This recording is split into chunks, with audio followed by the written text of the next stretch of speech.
Hey, Joe, are you there? It's John Fisher. Joe, I wanted to test my mic, Joe, before we start. Joe, it's John Fisher.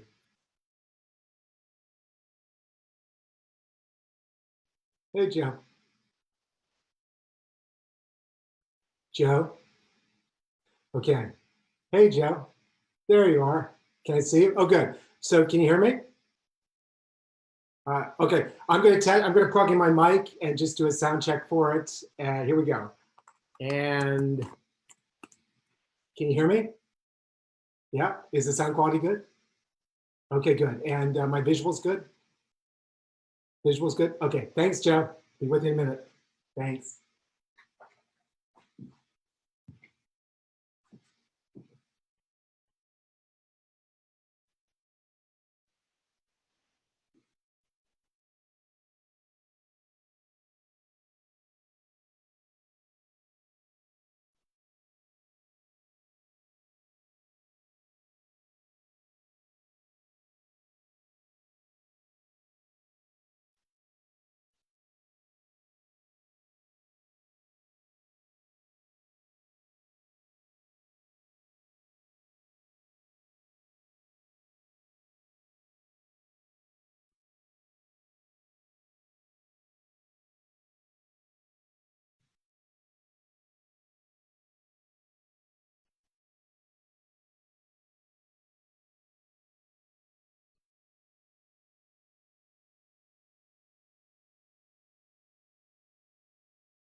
I met Jay in 1974 at the Castro Theater.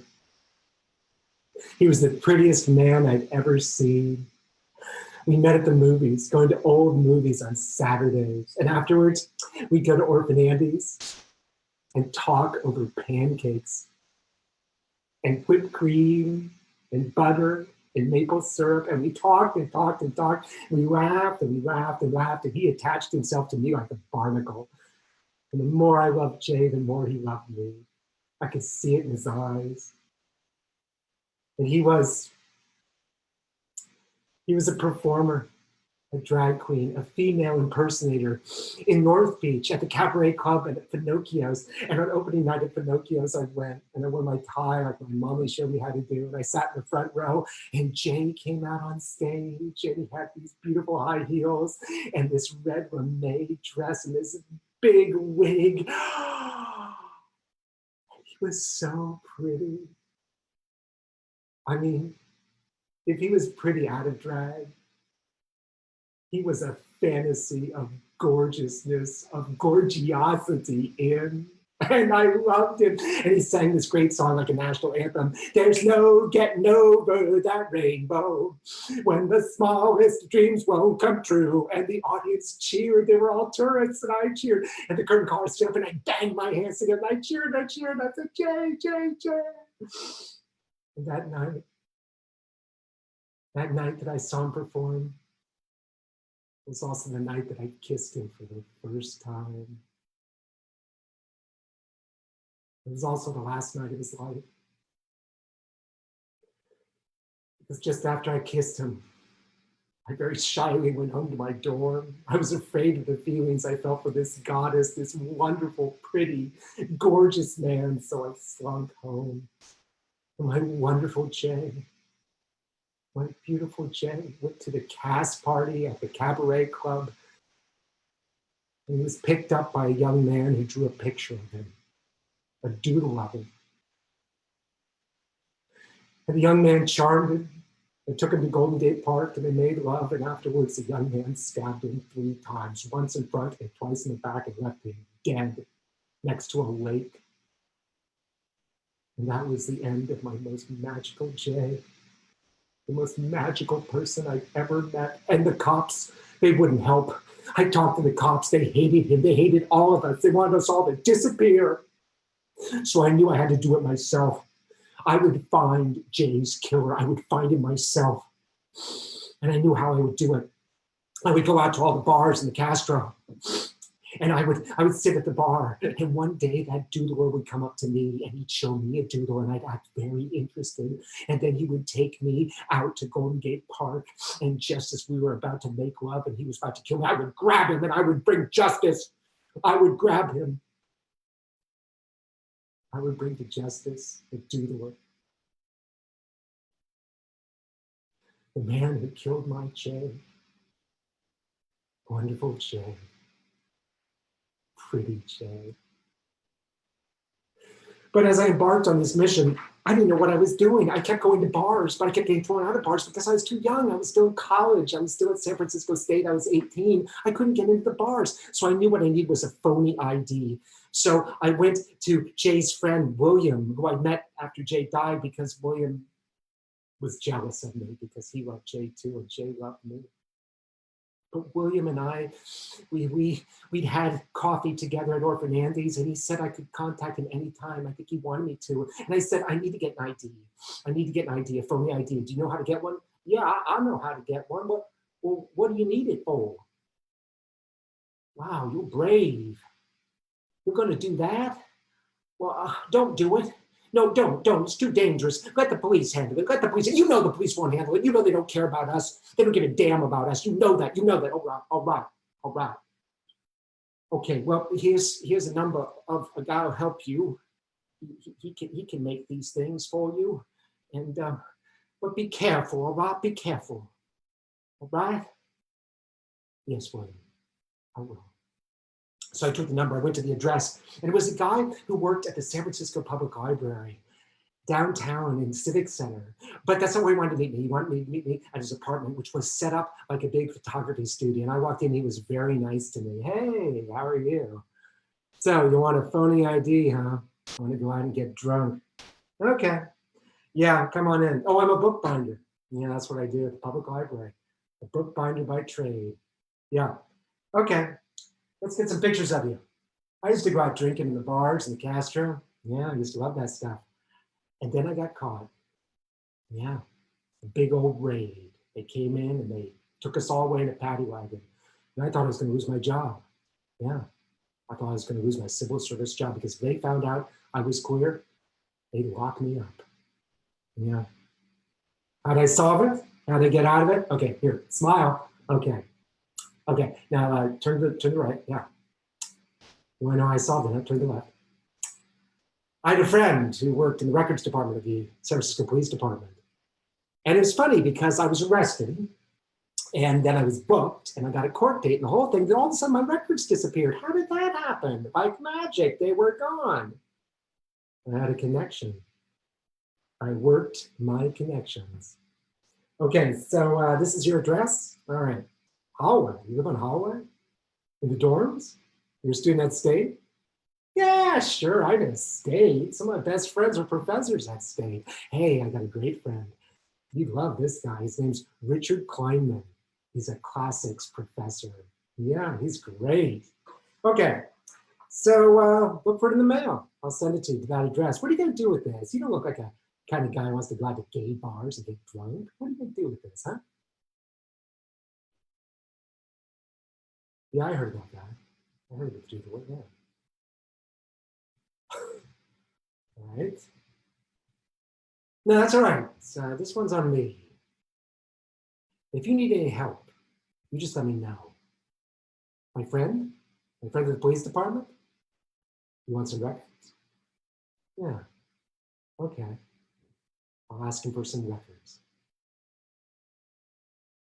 So I went back to State and I had to wait for my ID to arrive. So I decided to actually go to class for a change. And one class I wanted to check out was the history class, the classics history class taught by Dr. Richard Kleinman. And I went to his class and he was amazing. He was incredible. He was one of the best lecturers I've ever had. He wrote stories. They were amazing. And you know what, Ingrid? And he was a real performer and he loved to get laughs and he loved to stand up there and tell these great stories. And I could tell he was gay. And I knew if he knew Stan, the ID man, he must be gay. And I loved it because there he was, this big old gay guy.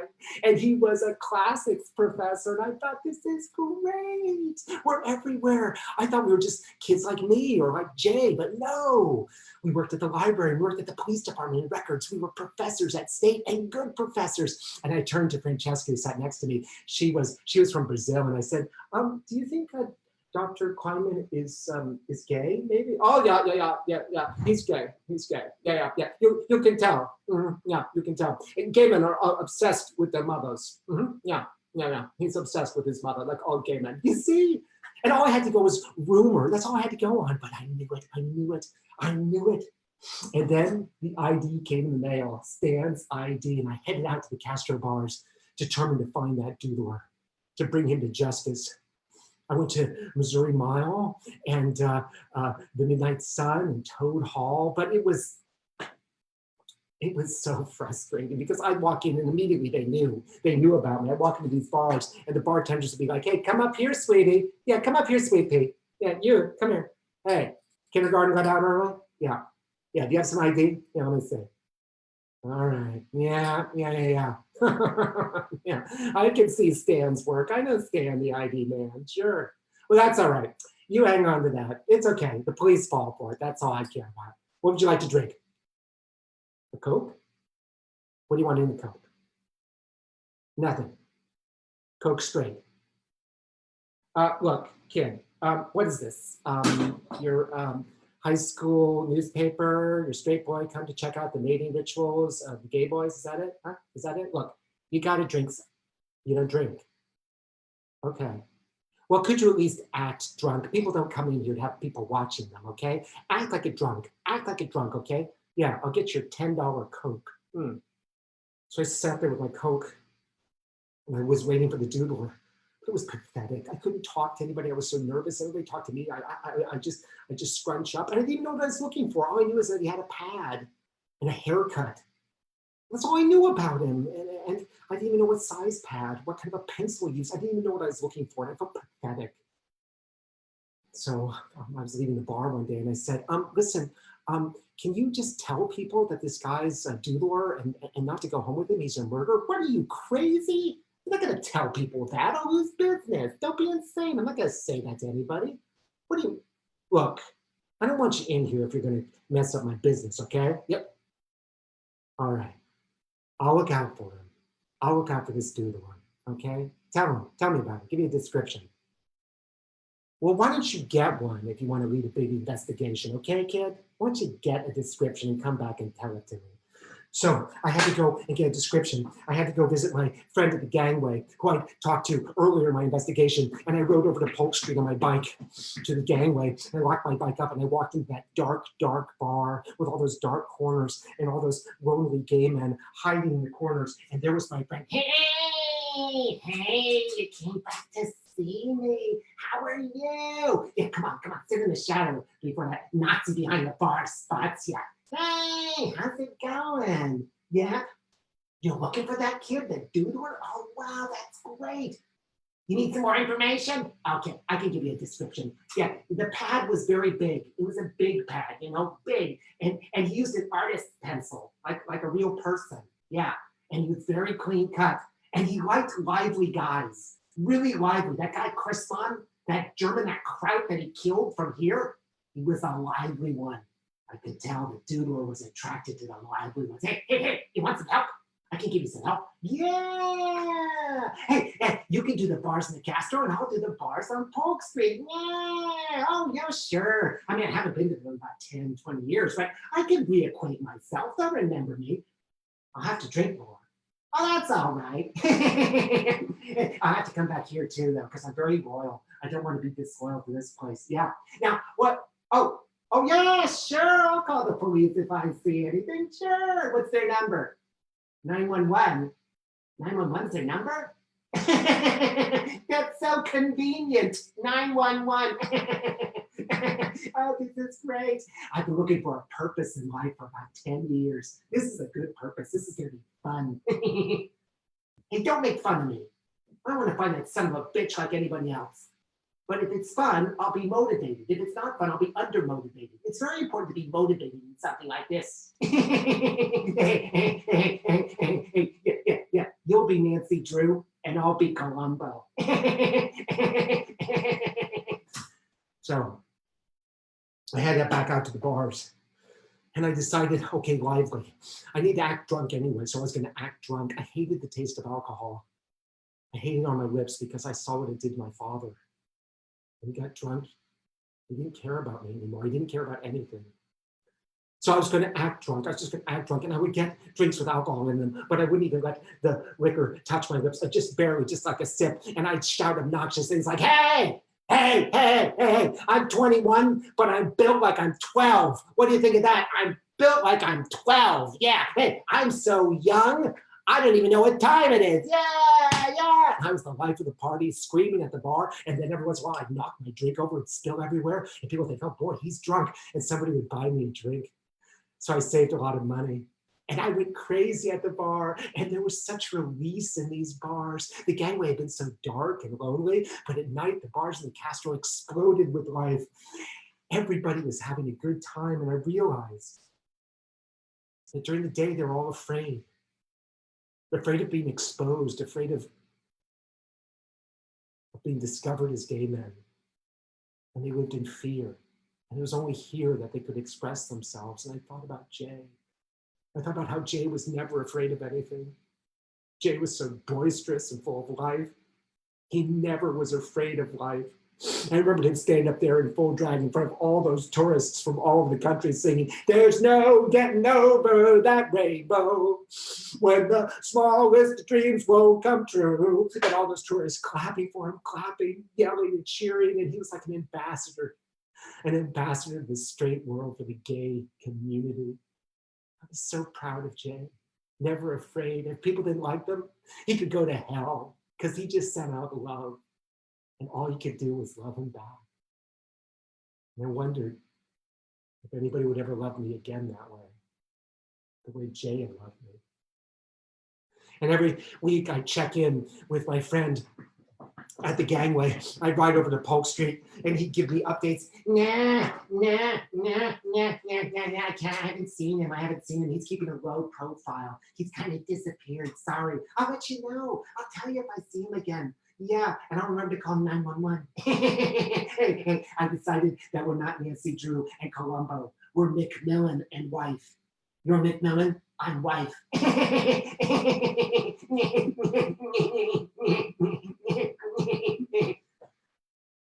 decided I should go back to Finocchio's and talk to the lead actress, the guy who first told me about Jay's death.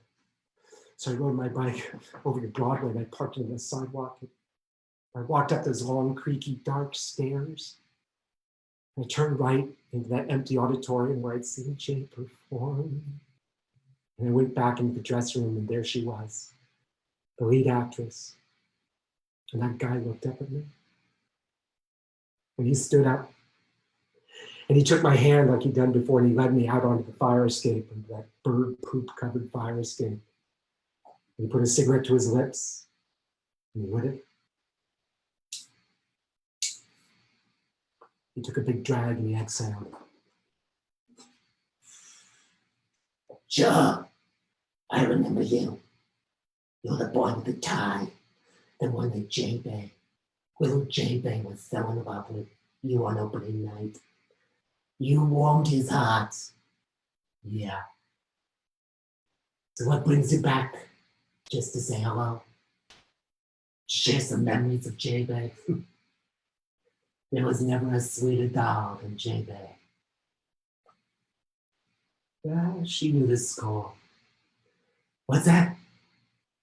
You're looking for this guy? For the serial killer? Yeah.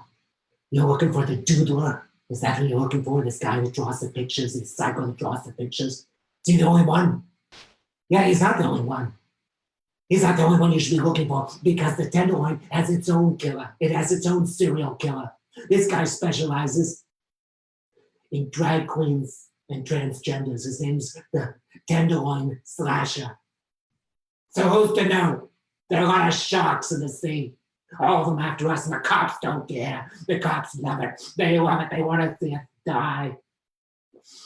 We're doing the one thing the cops can't do. They can make us pay bribes. They can beat us up. They can throw us in jail. They can make it so we lose our jobs, but they can't kill us, not legally. So they don't stop the slashers, the doodlers. I want to turn this place into a castle. I want to turn Pinocchio's into a castle. I want to put a chain on the door and padlock it and stack the furniture up against the windows and turn it into a castle and protect my girls. I want to protect my girls here. Just like the Warlord, you know, that Charlton Heston movie? Yeah, that's what I want to be. I want to be Charlton Heston in my own castle to protect my ladies. Protect them from the outside world. So you want my help? You want to know what I know? About what? About the serial killer? Which one? Which one? There's so many. We're dying every day. I'm sorry. You want my help? I'll give you my help. That doodler has struck more times than you know. Because he doesn't kill everybody.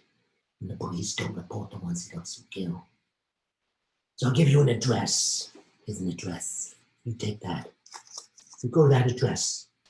You be nice to her. You be as nice to her as you can. But maybe you'll convince her. Convince her of what? You'll see. Give me your hand. I gotta show you that. You were so cute in that tie. You come back and see your mama some other time. And you wear that tie to remind me of Jay. And you find that doodler. You find that bastard. Be careful, kid. So I got on my bike and I rode over to the Tenderloin. I went right to the address. I went up to this room and I knocked and I told the person on the other side of the door who sent me, and he slowly opened the door. He was this lovely young man wearing a kimono. It's this dark room, but he had all these dresses and these lovely shoes lining the walls, but it was very dark and lonely, and he looked kind of bird-like. And I asked him, he said, yeah, I'm at the Doodler. Mm-hmm. In a bar. He had a big smile. Yeah, and he drew a picture of me. Nobody ever does that. And he said he wanted to take me to the beach. And we got in his car and we drove to Ocean Beach. It was so romantic. And we stood there in the moonlight and we made love. And when we were finished, I turned around to get dressed, and I guess I didn't hear him because of the surf, because the next thing I knew, he stabbed me. He stabbed me from behind. I didn't even hear him behind me. And the knife came out the other side, and I could see the blade sticking out. And he pulled the knife out, and I kicked him as hard as I can. And then I turned around, and he raised the knife to me again. I raised my hand, hit my hand, slashed it right open. And then I kicked him, and I kicked him, and I kicked him, and I kicked him. I kicked him as hard as I could. And then he started running away from me. And I started running after him. But I was losing blood. And I collapsed. And I fainted in the sand. And I'm lucky that he didn't come back to finish me off. I tried to chase him, I did. But he got away. But when the police came, I gave them his license plate number. I remember that. I have a photographic memory. And they told me that they could find him and bring him in, but would I go to a lineup? Would I identify him? I said yes. And then they said, would you give testimony? I said, I can't give testimony, no. I work at a used bookstore in North Beach. My boss would fire me if he found I was gay. He'd fire me like that. I can't give testimony. And they said, well, we can't prosecute unless we have testimony. I couldn't give testimony. I couldn't, because I'd have to go back to Arizona.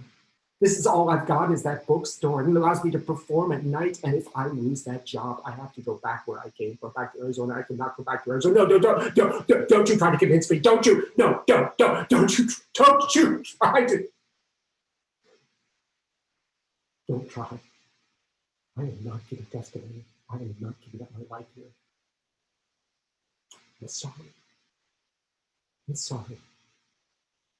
I hope you find him. I'm so sorry.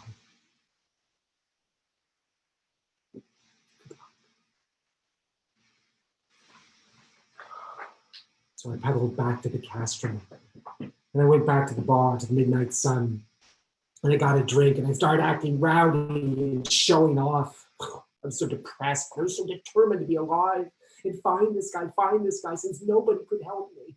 And then I looked down the bar, and at the end of the bar was William, Jay's friend, the one who'd helped me withstand the ID man. He was at the end of the bar, and he was drunk. He was so drunk that he couldn't even open his eyes. And there was this older man in a suit standing with him, fondling him, touching William right there at the bar. And I don't think William even was aware of it, or was only remotely aware of it. And this guy was rubbing him. And I walked over there and I squeezed between the two of them, and I started with William up. And this guy, this old guy in a suit, was offended. Excuse me, young man. This is a private party. Yeah, excuse me. Why don't you go away somewhere? Yeah, I know that he's drunk. I bought him the drinks. Now buzz off. Where are you going? Well, you can't take him, you cock tease. I took William out on the sidewalk, and he stuck his head into a trash can. I told him to vomit, and he did, and it was disgusting. And these gay boys across the street started laughing at us and screaming and saying things, and I said, fuck off, I'll come over there and kick your ass. And they did. They actually fell for it, my butch routine.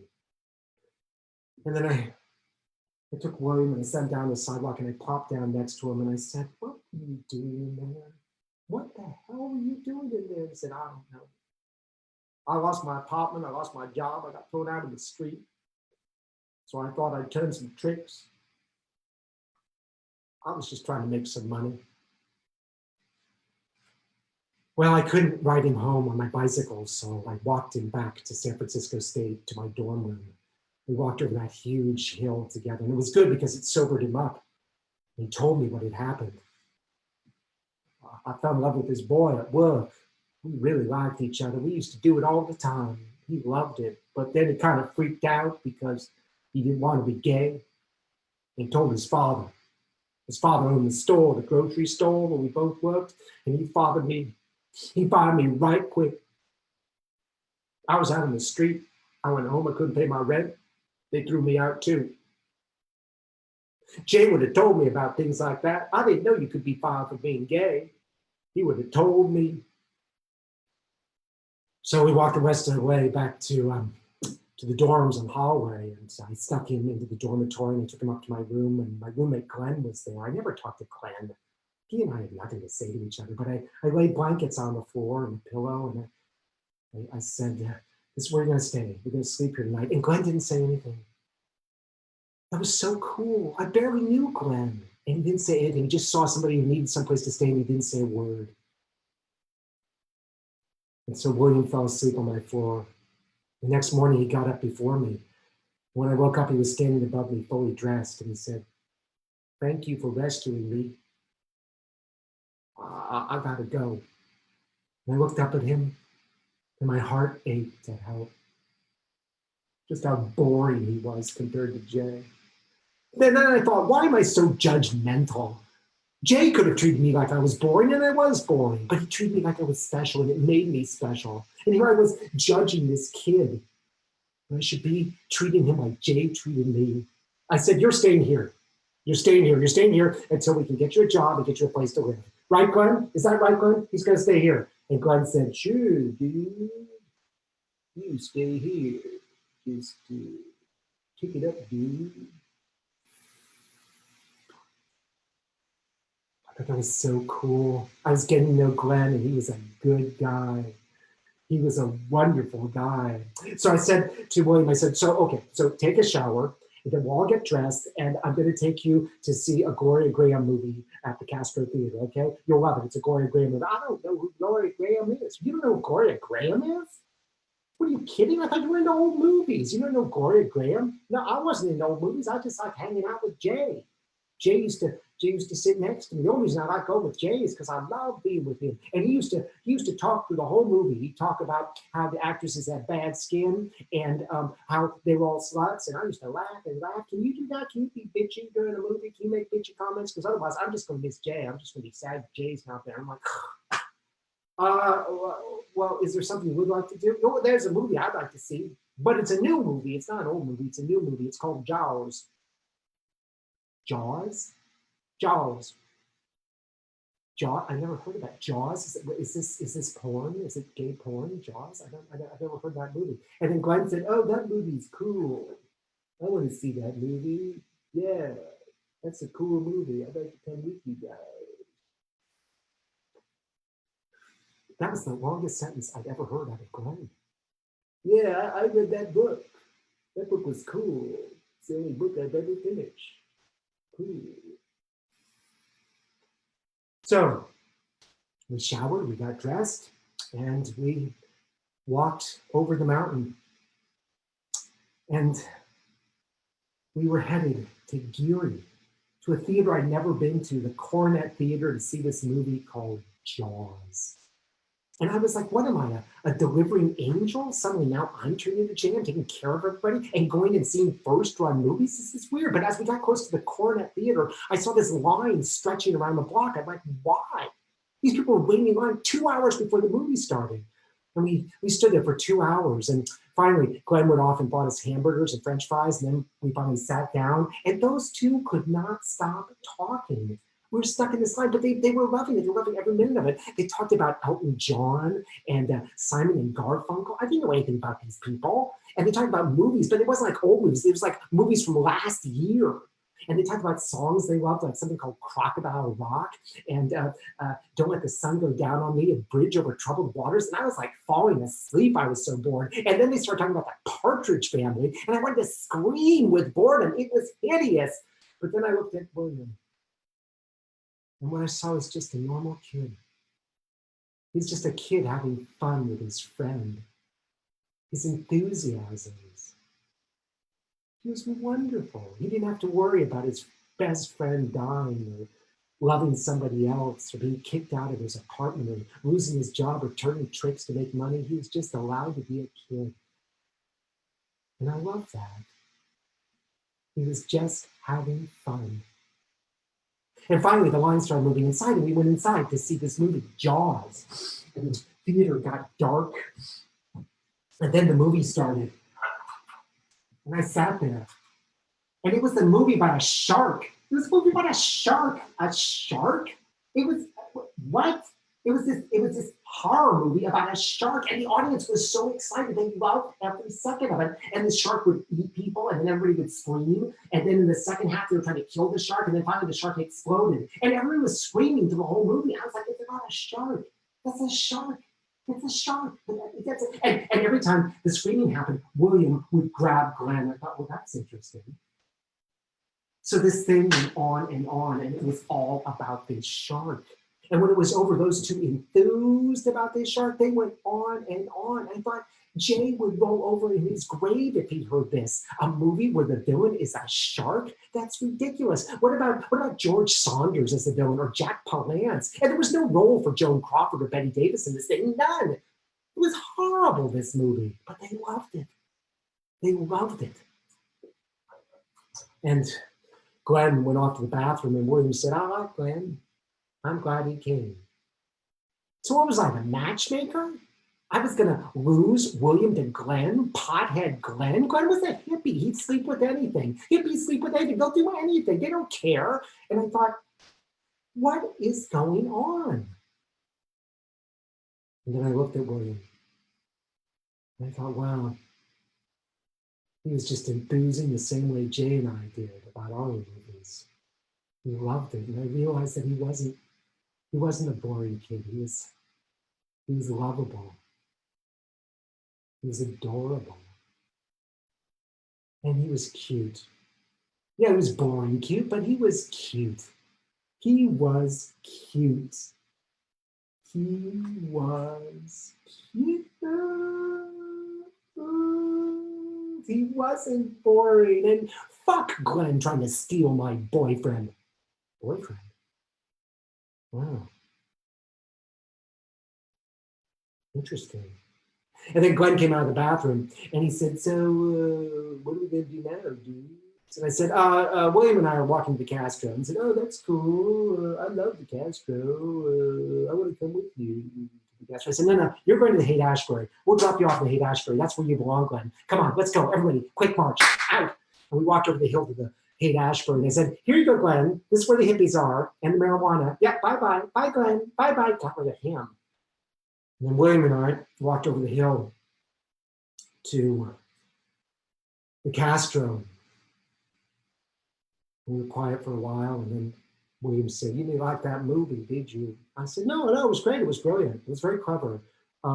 Yeah, good interpersonal relations and dynamics. I was in suspense. It was like All About Eve or Mildred Pierce. Yeah, quality.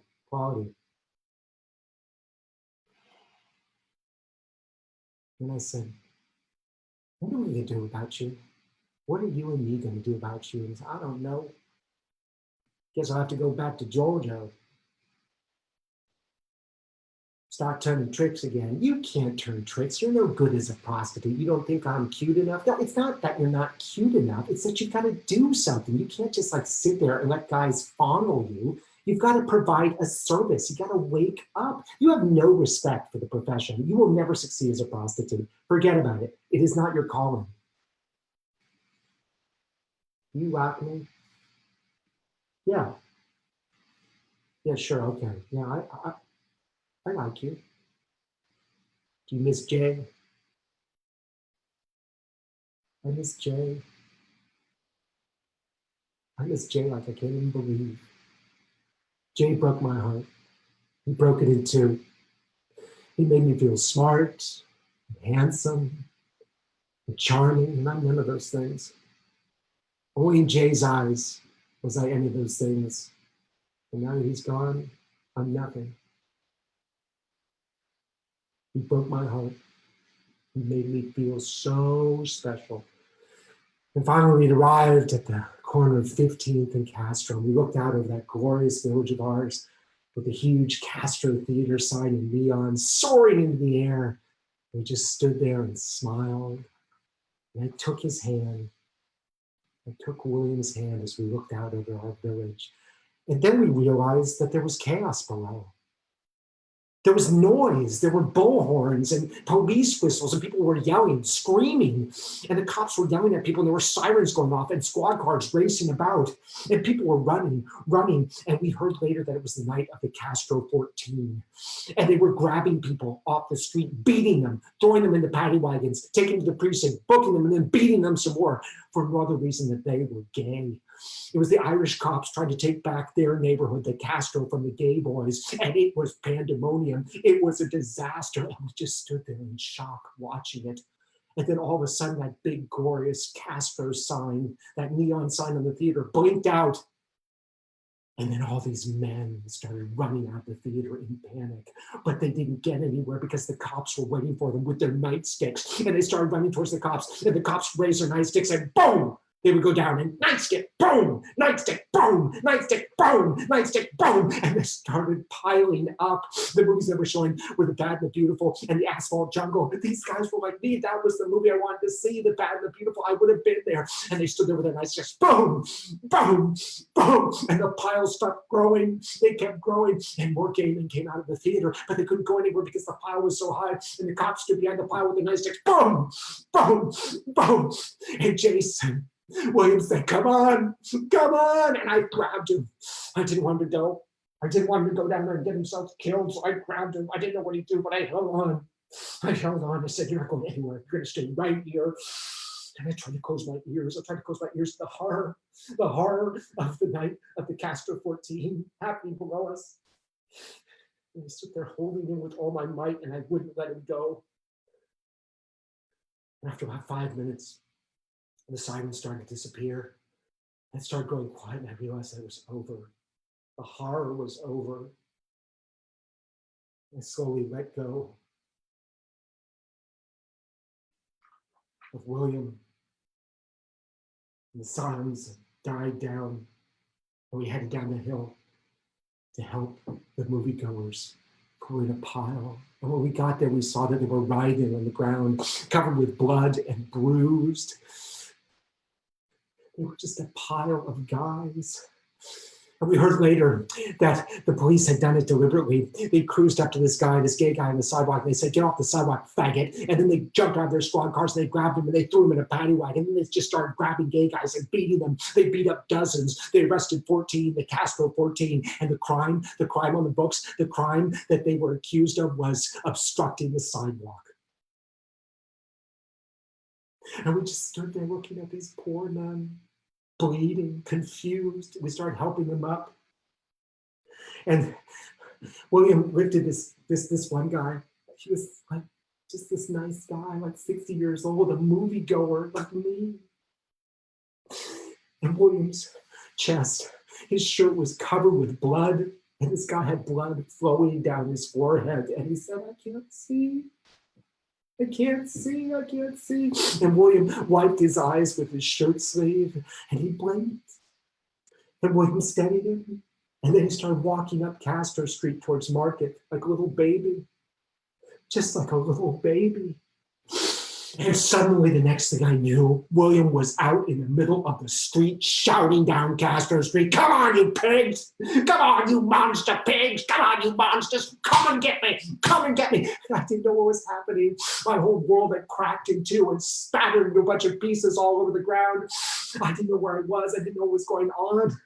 I was shaking with confusion, and he was still standing out in the middle of the street. William, come on, you pigs! Come on! Come get me, you monster pigs! And then way down at the end of Castro Street, at the intersection of Castro and 18th, I could see a squad car, a police car. And when they heard him, the squad car lit up like a Christmas tree, lights spinning, sirens blaring. And then the squad car started doing donuts, trying to find out who was calling them pigs. And it disappeared into a cloud of rubber smoke, and then it stopped, and it pointed right at William, and he said, "Come on, pigs, come on and get me, come on and get me, you monster pigs." And then this squad car, its back wheels started spinning, trying to grab the pavement, and there was more rubber smoke, and suddenly the back wheels grabbed the pavement, and it shot off. It lunged towards William, and he said, "Come on, pigs, come on!" And this squad car, this cop car, was like an angry animal. It was enraged. It didn't even look like a car anymore. It looked like a shark, and it was headed right for my William. And he kept saying, "Come on, pigs!" It wasn't coming to get him. It was coming to run him down. And just as it was about to hit him, William jumped out of the way and he tackled me, and we bowled down on the ground and rolled away. And the squad car raced past, just barely missing him. It shot across Market Street. It was flying across Market Street, barely touching the ground. It went halfway up Castro to 15th Street, and then it started spinning again in a cloud of rubber smoke, trying to find William. And he stood out there and said, "Come on, pigs, here I am. Come and get me, you pigs." And it shot towards him, and William grabbed my hand, and we started running down the sidewalk. We were running down the sidewalk, running, and I felt this blast of hot, white peppermint in my face. It was adrenaline, and we were running, and I realized, I don't even know how, the squad car was on the sidewalk, and William kept crying, "Come on, pigs, come get me," and it shot after us, and it was almost on us, and William grabbed me and yanked me across Castro Street, and we flew across the sidewalk. We were moving so fast, my feet only touched the ground twice as we crossed Castro Street, and the squad car raced right behind us, just missing us. It crashed into a bunch of newspaper boxes, sending them flying, busting windows, and then it was out in the middle of the intersections again, spinning, doing donuts, trying to find us, disappearing in a cloud of rubber. And William was running up 18th Street, shouting over his head, "Come on, pigs, come on, pigs." I was right behind him, and then it found William, and it shot forward, it lunged forward, and William grabbed my hand, and we dove inside, and the squad car raced by us.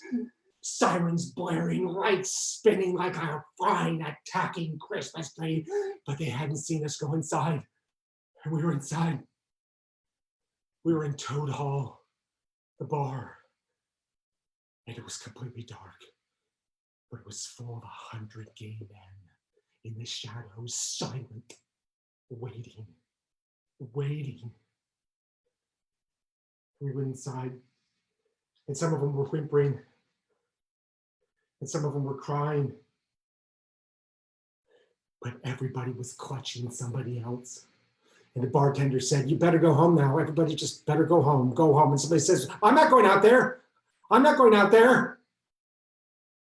I got Will to a chair, and I knew his rage was electric. I think he'd taken everything he was furious about. Jay's death, Jay loving me more than him losing his job, him losing his apartment, him turning tricks, and he directed it at the police. He was enraged. He was an animal of rage. And I knew that if I didn't hold him, he would go back out on that street and say, "Come on, pigs, until he was splattered by a squad car." So I held him in his chair. And I said, "You're not going out there. Just sit here. And I held him there. And then I heard a pitiful little voice said, "They could get in here. They could get into this bar." And suddenly a chain appeared, and they wrapped it around the door handles, and they padlocked the door shut. And then somebody else said they could come through the windows, they could bust the windows, and people started stacking tables and chairs against the windows, and we barricaded ourselves in there. We created a castle, just like the actress of Pinocchio's wanted to do. We were barricaded in a castle in the middle of the Castro to defend ourselves against the police on the night of the Castro 14. And then everybody started ordering drinks, and I thought, why not? Hey, why not? Why shouldn't we have drinks? And I got a Coke for myself and a beer for William. And we sat there drinking, and I could tell that everybody was calming down. Everybody was relaxing, getting their energy back, getting their focus back. But we could still hear sounds outside. And I was holding William, making sure he didn't go anywhere. And somebody sat down beside me. I said to them, "Don't worry, it's going to be fine. Yeah, don't worry." Oh,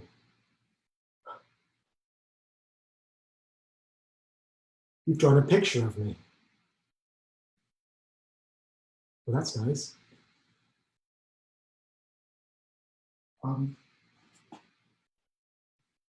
Wow.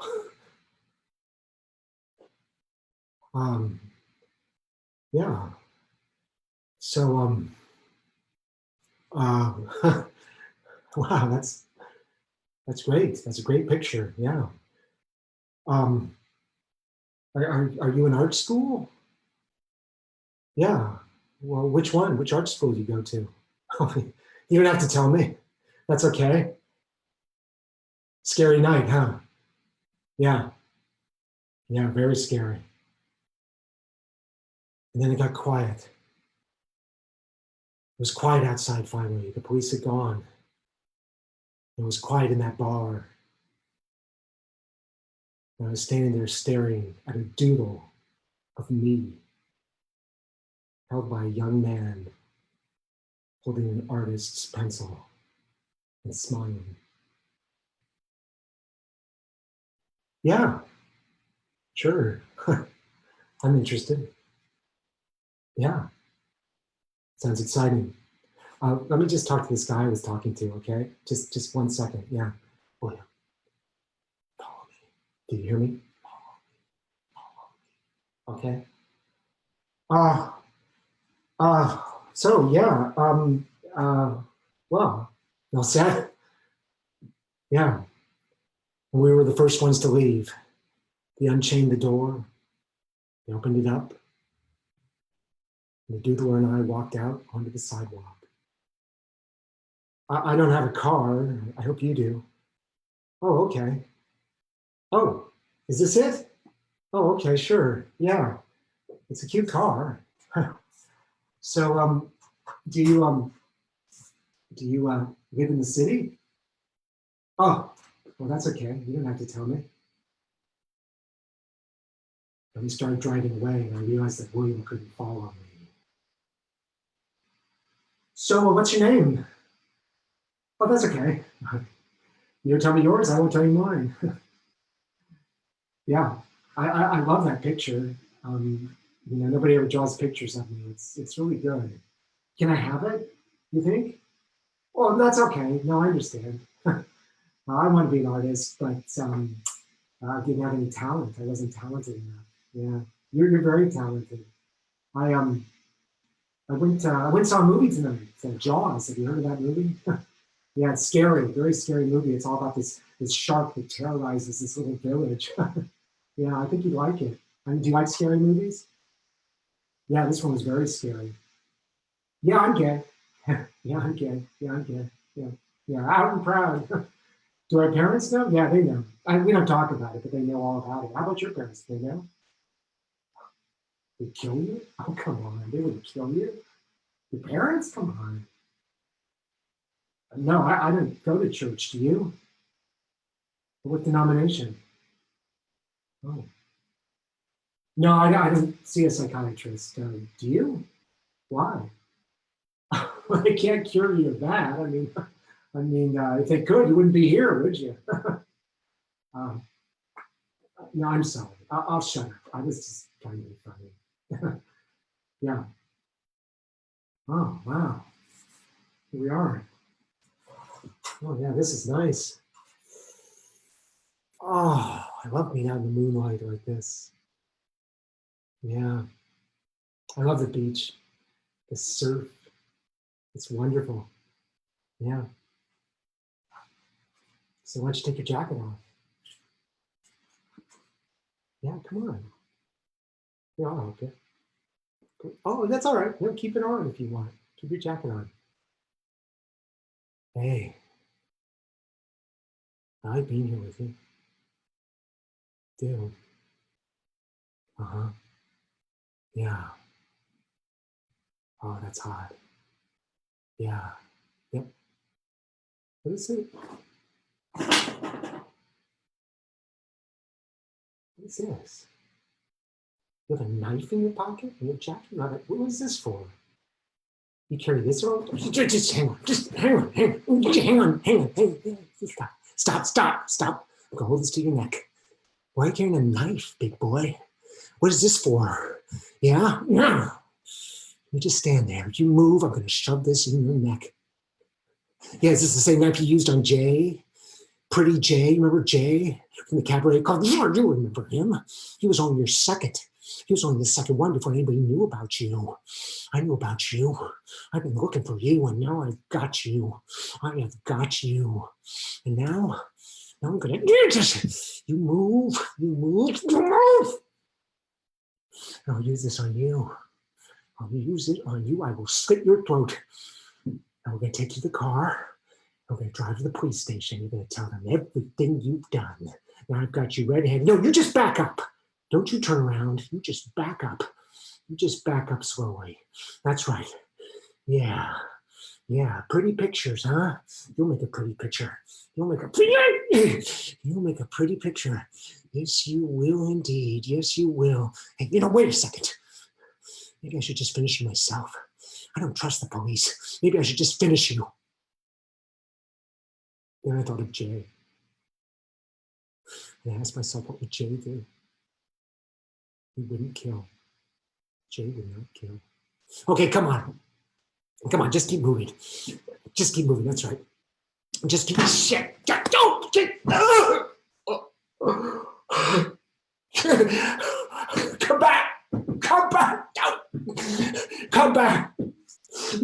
Come back. What are you? Come back here.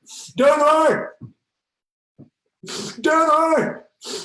And he got in his car.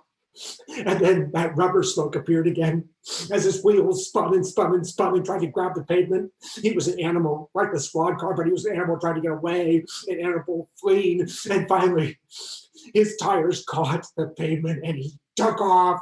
And I shouted, "Doodler! Doodler!" And I picked up the knife because I needed his evidence. And then William showed up in a cab. William in a cab, good old William. And he said, "I'm sorry, I came as quick as I could. What happened to you?" I said, "Don't worry about it. Just get in the cab. What happened? I got his knife. Get in the cab. And I told the cabbie where to take us. And he drove us to the precinct. And I went and I saw my old adversary, that old mean guy, Detective Mulroney. God, kid. You're persistent, aren't you? What the hell happened to you? What happened? Hey, get an ambulance. This kid's bleeding. What happened to you? I got the doodler. I got him. I fell on the knife. I tripped in the sand and I fell on the knife. But this is the knife. I've got everything you need to know. I've got the license plate number. I've got the knife with his prints on it. I even have a description of him. I've got him. I told you I'd get him. I got him. And then I start feeling faint. I was losing focus. And William grabbed me and he caught me before I fell. The next thing I knew, I woke up in a hotel room. And William, wonderful William, was holding my hand, staring down at me. "Look at you. Color's coming back into your face. You look like a vampire for a few days. No blood. Look at you." And later that day, that same day, Stan, the ID man, came and saw me in the hospital. I could barely move. I'd fallen on the knife like an idiot, but I got the knife. And Stan said, "Yeah, look at you. You've done pretty well, haven't you?" Well, I came down here to tell you something. My friend in the police department, don't tell them I told you this, he found the doodler's record. And they followed the license plate and they brought him in and they questioned him. And I'll tell you something else. They found his psychiatrist and they questioned him too. And the psychiatrist told the cops that the doodler admitted it. He admitted it to the cops. How about that for friends in gay places, huh? For the next few days, I was stuck in bed, but I kept calling the police. They wouldn't answer. They wouldn't pick up. They wouldn't answer their phones, and they wouldn't call me back. And finally, I dragged myself out of that hospital. I said, no, I'm going. And I went down to the precinct and I walked in there and I said, what is going on? I was talking to the detective. I was demanding answers. I wanted to know what was going on. I brought them the knife. I gave them a description. They talked to the psychiatrist, said, okay, calm down. Hey, kid, calm down. Hey, calm down. Calm down. Now listen to me. Yes, we talked to that psychiatrist, and yes, he told us what the doodler said, but we can't use that in court because of client, right? Patient-doctor privilege. We can't use that in court. It's inadmissible. And your wound's a self-inflicted wound. You didn't even do that. And that knife you brought in, we didn't find any prints on it. All was on it was your blood smeared everywhere. We've got nothing. Nothing. I said, what do you mean nothing? What do you mean? What do you mean you've got nothing? He said, listen, you want some advice? The next time you get the doodler out there, let him stab you. Then we'll have some real evidence. We'll have some real evidence. Fuck you. Fuck you saying something like that to me. Fuck you. Hey, you say one more thing like that, kid, I'm going to throw you in jail. I'll arrest you. Let me tell you something. You listen to me. I got a son your age, and I wish he was as motivated as you are. You really impressed me. And I believe everything you've told me. I do. But I'll tell you something. The judge ain't going to believe you. He's not going to believe a word of it. And we don't have any evidence, none. And until somebody who survives one of these stabbings actually gets stabbed and decides to testify, we won't have a case. There are three of them. The guy you talked to, another guy who's a local celebrity, and another guy who's a nationally famous entertainer. None of them want to talk because they'll lose their jobs. You get one of those people to talk, we have a case. Otherwise, we've got nothing. Listen, kid, I'm really sorry. Yeah, well, that's all you're going to get out of me is an apology. You want something else? Go somewhere else. I hope you get better, kid.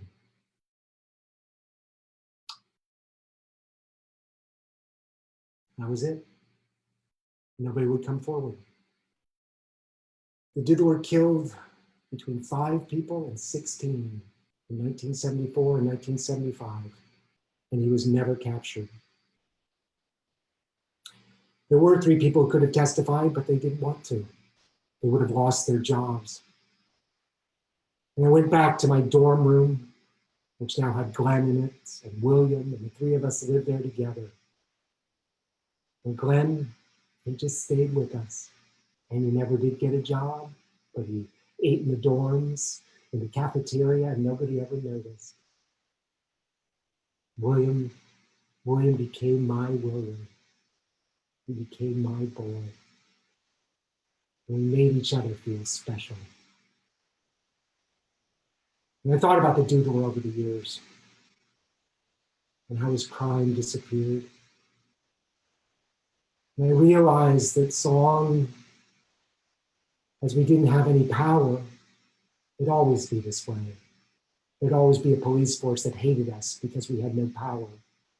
There'd always be people in the city who hated us because we had no power. And finally, there was a politician who came along and he said, we can't fight these people. We can't fight them in the streets. We can't fight them at work. We can't do anything. All we can do is vote. You've got to vote. And he got us all to vote. And eventually, he was elected supervisor. And then he too was killed by a cop. But he made us realize that power comes not from pursuit, not from stalking each other, not from fighting back on the street and taking on squad cars, but taking all that energy and putting it into elected office.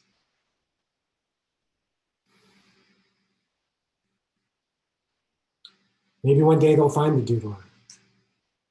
They haven't yet. One of the gay serial killers who just got away with it. But I'll always have Jay, beautiful Jay, singing at Pinocchio's. the lyrics of one of his songs that he loves so much from an old musical movie. They can't take that away from me.